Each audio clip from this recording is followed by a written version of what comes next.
ਅਸੀਂ ਹੁਣ ਤੱਕ ਤੁਹਾਨੂੰ ਫਿਲਮਾਂ 'ਚ ਵੇਖਿਆ ਸੀ, ਅੱਜ ਆਪਣੇ ਕੋਲ ਵੇਖ ਕੇ ਸਾਨੂੰ ਬੜੀ ਖੁਸ਼ੀ ਹੋ ਰਹੀ ਨਾ ਹੈ। ਮੈਨੂੰ ਵੀ ਬਹੁਤ ਚੰਗਾ ਲੱਗ ਰਿਹਾ ਜਦੋਂ ਸਾਨੂੰ ਪਰਦੇ ਵੱਡੇ ਪਰਦੇ ਤੇ ਦੇਖਣ ਵਾਲੇ ਲੋਕ ਨੇੜਿਓਂ ਅਸੀਂ ਉਹਨਾਂ ਨੂੰ ਦੇਖਦੇ ਆ, ਉਹਨਾਂ ਦੇ ਚਿਹਰੇ ਪੜ੍ਹਦੇ ਆ, ਉਹਨਾਂ ਦੀ ਅੱਖਾਂ ਦੇ ਵਿੱਚ ਪਿਆਰ, ਉਹਨਾਂ ਦੇ ਬੁੱਲਾਂ ਤੇ ਮੁਸਕਾਨ, ਤਾਂ ਸਾਨੂੰ ਬਹੁਤ ਚੰਗਾ ਲੱਗਦਾ ਹੈ। कैसा लगा ਤੁਹਾਨੂੰ ਪਾਕਿਸਤਾਨ ਆ ਕੇ? ਪਾਕਿਸਤਾਨ ਦੇ ਲੋਕ कैसे ਲੱਗੇ ਤੁਹਾਨੂੰ? ਮੁਹੱਬਤੀ ਲੋਕ ਨੇ, ਇਹ ਪਿਆਰ ਦੀਆਂ ਖੁਸ਼ਬੂਆਂ ਵੰਡਣ ਵਾਲੇ ਲੋਕ ਨੇ, ਤੇ ਮੈਨੂੰ ਲੱਗੇ ਹੀ ਨਹੀਂ ਕਿ ਮੈਂ ਕਿਸੇ ਹੋਰ ਮੁਲਕ 'ਚ ਆਈ ਹਾਂ। ਮੈਨੂੰ ਇਹ ਲੱਗਦਾ ਕਿ ਅਸੀਂ ਬਸ ਥੋੜਾ ਜਿਹਾ ਕ੍ਰਾਸ ਕਰਕੇ ਆਪਣੀ ਧਰਤੀ ਦੇ ਦੂਜੇ ਪਾਸੇ ਆਏ ਹਾਂ। ਬੜੇ ਚਿਰ ਤੋਂ ਰੀਝ ਸੀ ਕਿ ਮੇਰੇ ਨੈਣ ਤਰਸਦੇ ਰਹਿੰਦੇ ਨੀ ਨਨਕਾਣਾ ਦੇਖਣ ਨੂੰ। ਸਾਡੀ ਉਹ ਇੱਛਾ ਹੈ, ਜਿਹੜੀ ਸਾਡੀ ਉਹ ਰੀਝ ਹੈ, ਉਹ ਪੂਰੀ ਹੋ ਗਈ। ਅਸੀਂ ਬਹੁਤ ਕੁਝ ਸਿੱਖ ਕੇ ਜਾ ਰਹੇ ਹਾਂ ਤੇ ਅਸੀਂ ਜਿਹੜਾ ਇੰਨਾ ਪਿਆਰ ਮੁਹੱਬਤ ਦੀਆਂ ਪੰਡਾਂ ਲੈ ਕੇ ਜਾ ਰਹੇ ਹਾਂ। ਸਾਡਾ ਕਲਚਰ ਸਾਂਝਾ, ਸਾਡੀ ਬੋਲੀ ਸਾਂਝੀ ਹੈ, ਸਾਡਾ ਰਹਿਣ ਸਹਿਣ ਇੱਕੋ ਜਿਹਾ, ਪਰ ਮਹਿਮਾਨ ਨਵਾਜੀ ਆਲਾ ਦਰਜੇ ਦੀ। ਕਿ ਪਿਆਰ ਮੁਹੱਬਤਾਂ ਸਦਾ ਬਣੀਆਂ ਰਹਿਣ, ਤੁਹਾਡੇ ਚਿਹਰਿਆਂ ਦੇ ਹਾਸੇ ਐਵੇਂ ਛਣਕਾਟੇ ਇਹ ਪਾਉਂਦੇ ਰਹਿਣ ਤੇ ਆਪਾਂ ਲਗਾਤਾਰ ਮਿਲਦੇ ਰਹੀਏ। ਲਾਹੌਰੀ ਬਹੁਤ ਅੱਛੇ ਹੈ ਜੀ, ਬਹੁਤ ਅੱਛੇ ਹੈ, ਬਹੁਤ ਅੱਛੇ ਹੈ, ਬਹੁਤ ਅੱਛੇ ਹੈ। ਚੜ੍ਹਦੇ ਪੰਜਾਬ ਦੇ ਹੋਣ ਜਾਂ ਲਹਿੰਦੇ ਪੰਜਾਬ ਦੇ ਹੋਣ, ਉਹਨਾਂ ਦੇ ਮਨਾਂ ਦੇ ਵਿੱਚ ਪਿਆਰ ਹੈ। इस समय से जो खातून मौजूद है, इनको आपने पंजाबी फिल्मों में देखा होगा और आज ये हमारे साथ मौजूद है। ये हम लोगों के लिए खुशकिस्मती की बात है कि ये पाकिस्तान में आई और पाकिस्तान को इन्होंने देखा। हम लोगों ने अपनी मोहब्बतें निछावर की हैं। इनका भी यही कहना है कि पाकिस्तानी लोग जो हैं उन्होंने बहुत ज़्यादा प्यार दिया। ऐसा महसूस नहीं होता कि मैं अपने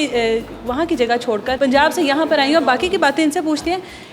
हम लोगों ने तो अभी तक फिल्मों में ਅਸੀਂ ਹੁਣ ਤੱਕ ਤੁਹਾਨੂੰ ਫਿਲਮਾਂ 'ਚ ਵੇਖਿਆ ਸੀ, ਅੱਜ ਆਪਣੇ ਕੋਲ ਵੇਖ ਕੇ ਸਾਨੂੰ ਬੜੀ ਖੁਸ਼ੀ ਹੋ ਰਹੀ ਨਾ ਹੈ। ਮੈਨੂੰ ਵੀ ਬਹੁਤ ਚੰਗਾ ਲੱਗ ਰਿਹਾ ਜਦੋਂ ਸਾਨੂੰ ਪਰਦੇ ਵੱਡੇ ਪਰਦੇ ਤੇ ਦੇਖਣ ਵਾਲੇ ਲੋਕ ਨੇੜਿਓਂ ਅਸੀਂ ਉਹਨਾਂ ਨੂੰ ਦੇਖਦੇ ਆ, ਉਹਨਾਂ ਦੇ ਚਿਹਰੇ ਪੜ੍ਹਦੇ ਆ, ਉਹਨਾਂ ਦੀ ਅੱਖਾਂ ਦੇ ਵਿੱਚ ਪਿਆਰ, ਉਹਨਾਂ ਦੇ ਬੁੱਲਾਂ ਤੇ ਮੁਸਕਾਨ, ਤਾਂ ਸਾਨੂੰ ਬਹੁਤ ਚੰਗਾ ਲੱਗਦਾ ਹੈ। ਕਿਉਂਕਿ ਪਰਦੇ ਦੇ ਉੱਤੇ ਭਾਵੇਂ ਮੈਂ ਕਈ ਵਾਰੀ ਨਫ਼ਰਤ ਦੀ ਪਾਤਰ ਬਣੀ ਹੋਵਾਂ, ਪਰ ਨੇੜੇ ਬੈਠ ਕੇ ਜਦੋਂ ਪਤਾ ਲੱਗਦਾ ਪਰਦੇ ਦੇ ਉੱਤੇ ਜ਼ਿਆਦਾਤਰ ਚਲਾਕੋ ਮਾਸੀ ਵਾਲਾ ਕੰਮ ਹੁੰਦਾ ਨਾ, ਤਾਂ ਉਹ ਬਹੁਤ ਚੰਗਾ ਲੱਗਦਾ। ਅੱਛਾ ਮੈਨੂੰ ਇਹ ਦੱਸੋ, ਪਾਕਿਸਤਾਨ ਆਏ ਹੋ, ਕਿਹਦਾ ਲੱਗਾ ਤੁਹਾਨੂੰ ਪਾਕਿਸਤਾਨ ਆ ਕੇ? ਪਾਕਿਸਤਾਨ ਦੇ ਲੋਕ ਕਿਹਦੇ ਲੱਗੇ ਤੁਹਾਨੂੰ? ਪਿਆਰ ਤੇ ਤੁਹਾਨੂੰ ਮਿਲਿਆ ਹੋਣਾ ਹੈ। ਮੁਹੱਬਤੀ ਲੋਕ ਨੇ, ਇਹ ਪਿਆਰ ਦੀਆਂ ਖੁਸ਼ਬੂਆਂ ਵੰਡਣ ਵਾਲੇ ਲੋਕ ਨੇ, ਮੁਹੱਬਤਾਂ ਕਰਨ ਵਾਲੇ ਲੋਕ ਨੇ, ਤੇ ਮੈਨੂੰ ਲੱਗੇ ਹੀ ਨਹੀਂ ਕਿ ਮੈਂ ਕਿਸੇ ਹੋਰ ਮੁਲਕ 'ਚ ਆਈ ਹਾਂ। ਮੈਨੂੰ ਇਹ ਲੱਗਦਾ ਕਿ ਅਸੀਂ ਬਸ ਥੋੜਾ ਜਿਹਾ ਕ੍ਰਾਸ ਕਰਕੇ ਆਪਣੀ ਧਰਤੀ ਦੇ ਦੂਜੇ ਪਾਸੇ ਆਏ ਹਾਂ। ਕਿੰਨਾ ਮੁਸ਼ਕਿਲ ਹੁੰਦਾ ਹੈ ਕਿ ਹਦੂਦ ਨੇ ਨਾ, ਉਸ ਹਦੂਦ ਨੂੰ ਕ੍ਰਾਸ ਨਹੀਂ ਕੀਤਾ ਜਾ ਸਕਦਾ। ਕੀ ਚਾਹੁੰਦੇ ਹੋ ਕਿ ਜਿਹੜੀਆਂ ਹਦੂਦਾਂ ਲੱਗੀਆਂ ਹੋਈਆਂ ਨੇ ਬਾਰਡਰ ਤੇ, ਇਹ ਖਤਮ ਹੋ ਜਾਣੀਆਂ ਚਾਹੀਦੀਆਂ ਨੇ? ਹਾਂ, ਇਹ ਲੱਗਦਾ ਕਿ ਜਿਹੜਾ ਤਰੀਕਾ ਹੈ ਉਹ ਸਰਲ ਹੋਣਾ ਚਾਹੀਦਾ, ਕਿਉਂਕਿ ਲੋਕ ਚਾਹੁੰਦੇ ਨੇ, ਆਵਾਮ ਦਾ ਹੀ ਦੇਖਣਾ ਚਾਹੀਦਾ ਕਿ ਉਹ ਕੀ ਚਾਹੁੰਦੇ ਨੇ,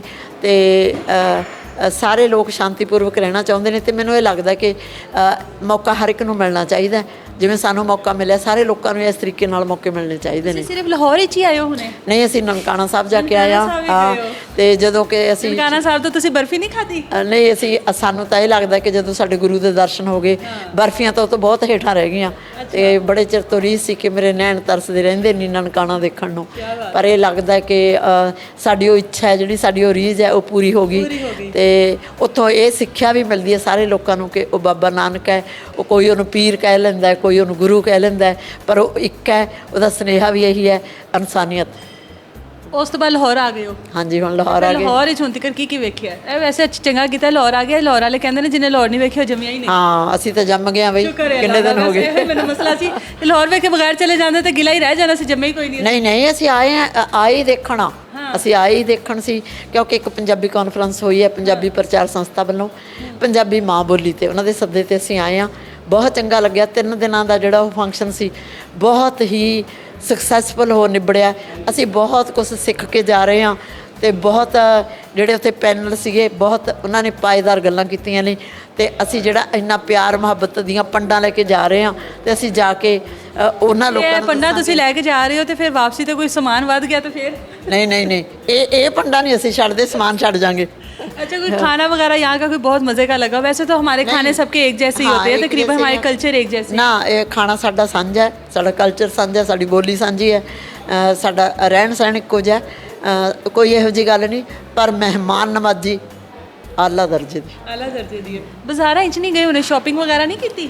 नहीं, बस हुण तुसीं सानूं जान दिओगे ਤਾਂ ਅਸੀਂ ਜਾ ਕੇ ਆਵਾਂਗੇ। ਕਿਹੜੇ ਬਾਜ਼ਾਰ ਜਾਣਾ ਤੁਸੀਂ? ਜਿਹੜੇ ਤੁਸੀਂ ਦੱਸੋ ਅਸੀਂ ਕਿੱਥੇ ਜਾਈਏ? ਕਿਹੜੇ? ਨਹੀਂ, ਅਨਾਰਕਲੀ ਬਾਜ਼ਾਰ ਜਾਣਾ, ਲਿਬਰਟੀ ਬਾਜ਼ਾਰ ਜਾਣਾ, ਬਸ ਕਰੋ, ਜਿਵੇਂ ਤੁਸੀਂ ਸਾਨੂੰ ਇੱਥੇ ਘੇਰ ਲਿਆ ਨਾ, ਅਸੀਂ ਨਹੀਂ ਦੱਸਣਾ ਅਸੀਂ ਕਿੱਥੇ ਜਾਣਾ ਹੈ। ਅਸੀਂ ਜਾਣਾ ਹੀ ਨਹੀਂ, ਅਸੀਂ ਤਾਂ ਇੱਥੇ ਹੀ ਬੈਠੇ। ਮੈਂ ਹੁਣ ਤੁਹਾਡੇ ਪਿੱਛੇ ਹੀ ਹਾਂ। ਕੋਈ ਪੈਗਾਮ ਦੇਣਾ ਚਾਹੁੰਦੇ ਹੋ ਪਾਕਿਸਤਾਨੀਆਂ ਨੂੰ? ਇਹੀ ਕਿ ਪਿਆਰ ਮੁਹੱਬਤਾਂ ਸਦਾ ਬਣੀਆਂ ਰਹਿਣ, ਤੁਹਾਡੇ ਚਿਹਰਿਆਂ ਦੇ ਹਾਸੇ ਸਾਨੂੰ ਐਵੇਂ ਛਣਕਾਟੇ ਇਹ ਪਾਉਂਦੇ ਰਹਿਣ, ਤੇ ਆਪਾਂ ਲਗਾਤਾਰ ਮਿਲਦੇ ਰਹੀਏ। बिल्कुल जी, बहुत शुक्रिया, आपसे मिलकर बहुत अच्छा लगा, आपसे बात करके बहुत अच्छा लगा। ये देखें, ये मोहब्बतें जो हैं ये हम लोगों के कल्चर में शामिल है। इसी तरह एक और पर्सनैलिटी भी हमारे साथ मौजूद है। हम लोगों की ख्वाहिश होती है आप लोगों से मिलने की। जब पाकिस्तान में पंजाबी फिल्में वगैरह लगती है, लोग सराहते हैं, बहुत सी फ़नी होती हैं, बहुत सी दूसरी होती हैं। आप लोगों ने भी कभी इस तरह की ख्वाहिश का इजहार किया कि यार पाकिस्तानी वाकई अच्छे होते हैं, हम लोगों को पसंद करते हैं, स्पेशली लाहौरिये? लाहौरिये बहुत अच्छे हैं जी, बहुत अच्छे हैं, बहुत अच्छे हैं, बहुत अच्छे हैं। बस यही सुनना था मेरे को एक बात समझ में नहीं आई भी जितने प्रेस रिपोर्टर उस दिन से मिले वो पहले से पता आपको लाहौरिये कितने अच्छे लगे। यार अगर हमें अच्छे ना लगते हम क्या करने आते यहाँ पे, क्यों आते बताओ मेरे को। मैंने सुना आपकी बड़ी ख्वाहिश थी आने की यहाँ पर और आपने बड़ा इंतज़ार किया लाहौर आने के लिए। देखो मेरे को पता नहीं क्या लग रहा है, जो लोग पंजाबी ज़ुबान को प्यार करते हैं ना, ਜਿਹੜੇ ਪੰਜਾਬੀ ਜ਼ੁਬਾਨ ਨੂੰ ਪਿਆਰ ਕਰਦੇ ਨੇ ਉਹ ਲੋਕ ਚਾਹੇ ਚੜ੍ਹਦੇ ਪੰਜਾਬ ਦੇ ਹੋਣ ਚਾਹੇ ਲਹਿੰਦੇ ਪੰਜਾਬ ਦੇ ਹੋਣ, ਚੜ੍ਹਦੇ ਪੰਜਾਬ ਦੇ ਹੋਣ ਜਾਂ ਲਹਿੰਦੇ ਪੰਜਾਬ ਦੇ ਹੋਣ, ਉਹਨਾਂ ਦੇ ਮਨਾਂ ਦੇ ਵਿੱਚ ਪਿਆਰ ਹੈ। ਇੱਧਰਲੇ ਲੋਕ ਉਸ ਪੰਜਾਬ ਨੂੰ ਦੇਖਣਾ ਚਾਹੁੰਦੇ ਨੇ, ਅੰਮ੍ਰਿਤਸਰ ਮੱਥਾ ਟੇਕਣਾ ਚਾਹੁੰਦੇ ਨੇ, ਉੱਧਰਲੇ ਲੋਕ ਨਨਕਾਣਾ ਸਾਹਿਬ ਆਉਣਾ ਚਾਹੁੰਦੇ ਨੇ। ਸੋ ਇਹ ਤਾਂ ਹਮੇਸ਼ਾ ਪੰਜਾਬੀਆਂ ਦੇ ਮਨਾਂ 'ਚ ਰਹਿੰਦੀ ਹੈ।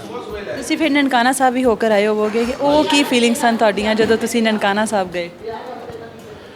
ਬਿਲਕੁਲ ਬੜਾ ਇਮੋਸ਼ਨਲ ਪਲ ਸੀਗਾ ਸਾਡੇ ਲਈ, ਕਿਉਂਕਿ ਅਸੀਂ ਜਿੰਨਾ ਚਿਰ ਇੱਥੇ ਨਹੀਂ ਸੀ ਆਏ ਅਸੀਂ ਉਦੋਂ ਤੱਕ ਨਨਕਾਣਾ ਸਾਹਿਬ ਬਾਰੇ ਗੱਲਾਂ ਸੁਣਦੇ ਸੀ, ਫੇਸਬੁੱਕਾਂ 'ਤੇ ਲੱਭਦੇ ਸੀਗੇ, YouTube 'ਤੇ ਲੱਭਦੇ ਸੀਗੇ ਨਨਕਾਣਾ ਸਾਹਿਬ ਦੀਆਂ ਗੱਲਾਂ ਬਾਤਾਂ। ਜਿਹੜੇ ਕੋਈ ਇੱਥੇ ਹੋ ਕੇ ਜਾਂਦਾ ਸੀ ਉਹਨੂੰ ਪੁੱਛਦੇ ਸੀਗੇ।